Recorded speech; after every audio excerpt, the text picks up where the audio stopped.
Hello everyone, welcome to my YouTube video. इस वीडियो में हम डिस्कस करने जा रहे हैं बैंकिंग सेक्टर के स्टॉक के बारे में जिसका नाम है यस बैंक, और उसके बारे में इन डेप्थ एनालिसिस करेंगे और जानेंगे कि मुझे ये क्यों एक मल्टी बैगर अपॉर्चुनिटी लग रही है। आइए इसके बारे में इन डेप्थ एनालिसिस करते हैं।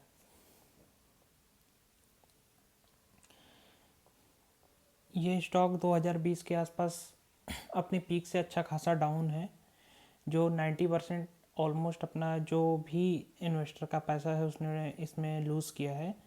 लेकिन मुझे यहाँ से ये अपने ऑल टाइम हाई पे जाता हुआ दिख रहा है। उसका रीज़न ये ऑल टाइम हाई नहीं भी जाता है तब भी एक मल्टी बैगर अपॉर्चुनिटी 3-4 पैसा होने की उम्मीद यहाँ रखता है।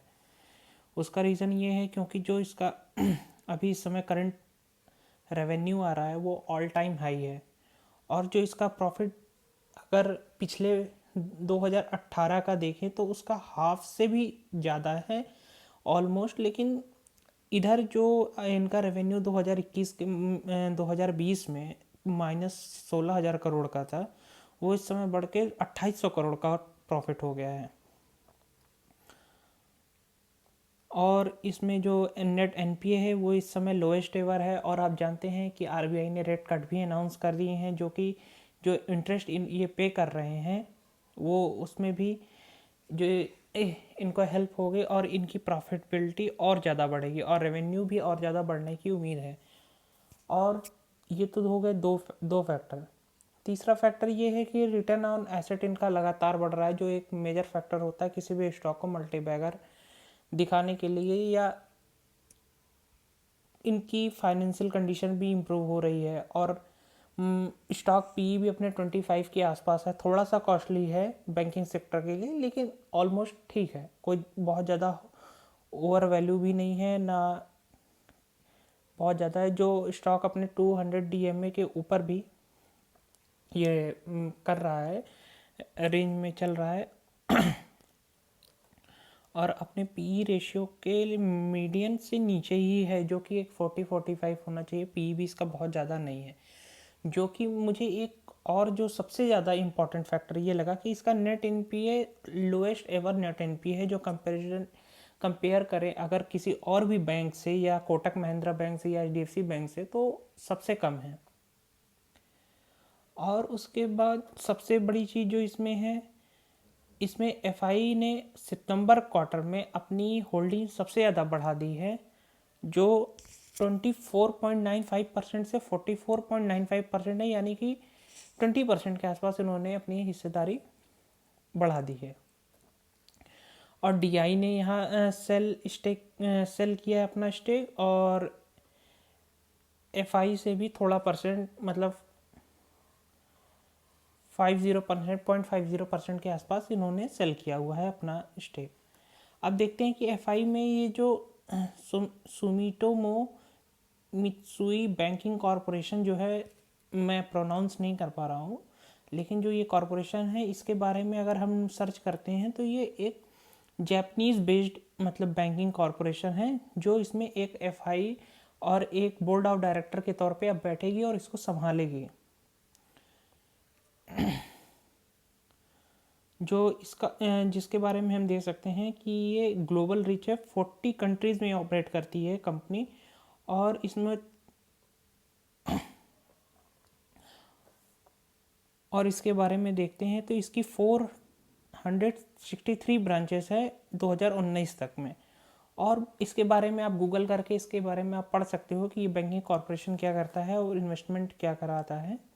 और इसके अलावा जो दूसरा इन्होंने परचेज किया है वर्वेंटा होल्डिंग लिमिटेड है, जो इसकी पेरेंट कंपनी है वर्वेंटा की, वो है एडवेंट इंटरनेशनल, जो एक $100 बिलियन की कंपनी है, जो अमेरिकन बेस्ड कंपनी है। जो इसके मतलब जो इसके बोर्ड ऑफ डायरेक्टर होने जा रहे हैं वो एक अमेरिकन और जापानीज़ ब्रांड है, जिस पे हम भरोसा कर सकते हैं। और दूसरा, इनकी वर्क एथिक्स परफॉर्मेंस अच्छी है, जो कंपनी को दोबारा ग्रो कर सकते हैं, और जिसकी वजह से मुझे एक अच्छी इसमें अपॉर्चुनिटी दिखती है। अब आ जाते हैं बैंक बैंक के जो CWIP है वो ऑलमोस्ट ज़ीरो है। जो जो इनका बोरोइंग्स है वो लगातार कम होती जा रही है। अगर कंपनी अपनी एक क्वार्टर के भी प्रॉफिट को कम करके अपनी सारी एनपीए को सेल भी कर देता, एनपीए को पे भी कर देता है, तो कंपनी डेब्ट फ्री, मतलब नो एनपीए कंपनी हो जाएगी। और इसके बारे में और जानते हैं कि इसका, आइए इसके टेक्निकल के बारे में जानते हैं कि इस कंपनी में टेक्निकल कैसा है और टेक्निकल में इसमें कैसा समझ में आता है और कहाँ तक उम्मीद है इसकी। अगर हम यस बैंक देखते हैं,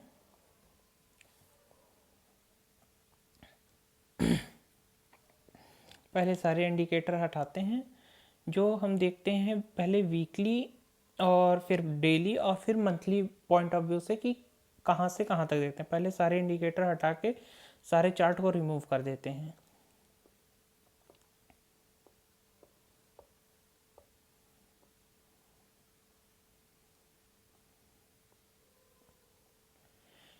और डेली चार्ट पे आ जाते हैं इसके। तो जो करंट प्राइस इसका चल रहा है वो 22.60 रुपीज़ है। और जो अभी अपने रीसेंट टाइम से 30% नीचे है। और अभी इसका जो टॉप बना था वो 32 रुपीज़ के आसपास बना था, जो कि अपने, मुझे एक पैटर्न ये दिखता है इसमें कि एक ये write head and shoulder pattern जो कहते हैं कि एक इसका हेड ये लग रहा है, एक ये हो गया है उसका हेड। एक मिनट इसको सही कर लें ड्राइंग थोड़ी। और मुझे ये लगता है कि ये और कब बनाएगा और यहाँ से ब्रेकआउट देगा। और अगर यहाँ से ये ब्रेकआउट देता है तो यहाँ पे जो इसका मुझे टेक्निकल नज़र आता है वो 53 रुपीज़ के आसपास है। और जो यहाँ से 53 रुपीज़ का गेन है वो 146% के आसपास है, जो कि मुझे लगता है कि ये अपना एक दूसरा जो स्टॉप होगा वो यहाँ के आसपास लेगा, यानी कि 78 तक। ये 56 से भी ऊपर मुझे लगता है कि ये जाएगा और 78 रुपीज़ के आसपास तक ये वेरी करेगा और वहाँ जाके ये एक स्टॉप लेगा और उसके बाद फिर एक हेड का शोल्डर बनाएगा। उसके बाद फिर ये ब्रेकआउट देगा। अगर इसके फाइनेंशियल इंप्रूव होते रहते हैं और इसमें लोगों का भरोसा वापस आता रहता है तो बाकी ये रहा यस बैंक कंपनी का एक डीप एनालिसिस। अगर आप ऐसे ही वीडियो और देखना चाहते हैं तो मैं उसके बारे में, आप मुझे कमेंट करके बता सकते हैं, मैं उसके बारे में एक इन डेप्थ वीडियो बना दिया करूँगा और आप मुझे यहाँ कमेंट करके भी बता सकते हैं।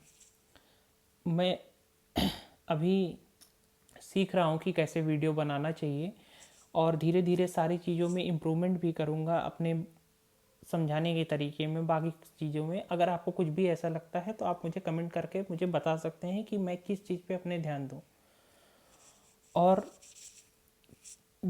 मिलते हैं अगली वीडियो में।